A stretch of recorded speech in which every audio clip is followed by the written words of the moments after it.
So we told you a lot on this show about the potential dangers of big tech. Some of those dangers are imminent and they're technological, and the main one is robotics and artificial intelligence. Remarkably, the political figure who is making the most sense on this subject, who has thought about it most deeply, is a Democrat who is running for president. He's Andrew Yang. He's an entrepreneur, and as we said, he's a Democratic presidential candidate. He says that artificial intelligence and expanded automation could potentially cause violence in this country, and that we need to do something about it right now. Andrew Yang joins us tonight. Andrew, thanks very much for coming on, and I meant that with sincerity. I haven't heard anybody in our political conversation describe the threat as clearly and compellingly as you have. Why should we be worried about automation?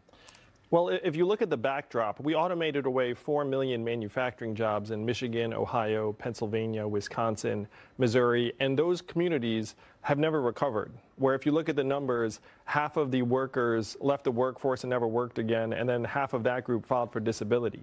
Now, what happened to the manufacturing workers is now going to happen to the truck drivers, retail workers, call centers, fast food workers, and on through the economy as we evolve and technology marginalizes the labor of more and more Americans. What will be the effects of that to you? I mean, that's a massive displacement of people. What will happen once that happens? Well, as you said, I think it's going to be disastrous. Where if you look at truck drivers alone, being a trucker is the most common job in 29 states. There are 3.5 million truck drivers in this country. And my friends in Silicon Valley are working on trucks that can drive themselves because that's where the money is, where we can save tens, even hundreds of billions of dollars by trying to automate that job.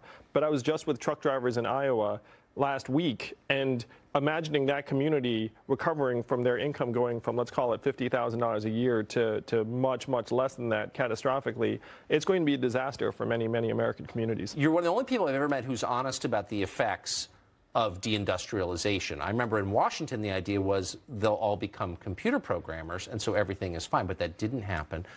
My question is, do we have to sit passively back and let this happen to the country? Well, that's why I'm running for president, Tucker, is I think it would be insane to just sit back and watch this automation wave overtake our communities and our economy. So we're not ostriches. We can get our heads up out of the sand and say, look, we get it.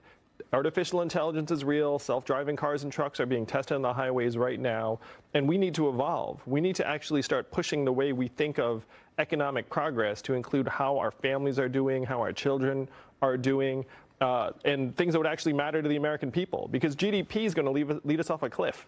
You know, robot trucks, great for GDP, terrible for many, many American communities. So we need to get with the program and figure out how to actually make this economy work for people. I sit with my jaw open. I agree with you so strongly. Let me ask you finally, why isn't this a central question in the campaign of everybody running for president on any side? And why instead are they talking about issues that really are kind of frivolous? Why aren't they talking about this? You know, it's a good question, Tucker. I mean, one of the reasons I'm running for president is to push this into the center of the mainstream agenda, where every candidate should be talking about what we're going to do about the fact that we're automating away the most common jobs in the economy right now. As we're sitting here together, the labor force participation rate in the United States is 63.2%, the same level as Ecuador and Costa Rica. And if anyone thinks that's where America ought to be, I mean, that number is even going to be further challenged when all this technology comes online. So we have to make America embrace this challenge of the 21st century and then try and address it together as a people. Last question. Shouldn't people who cite unemployment statistics be penalized for saying something so stupid? Yeah, we have a series of bad numbers, and I referred to GDP as one.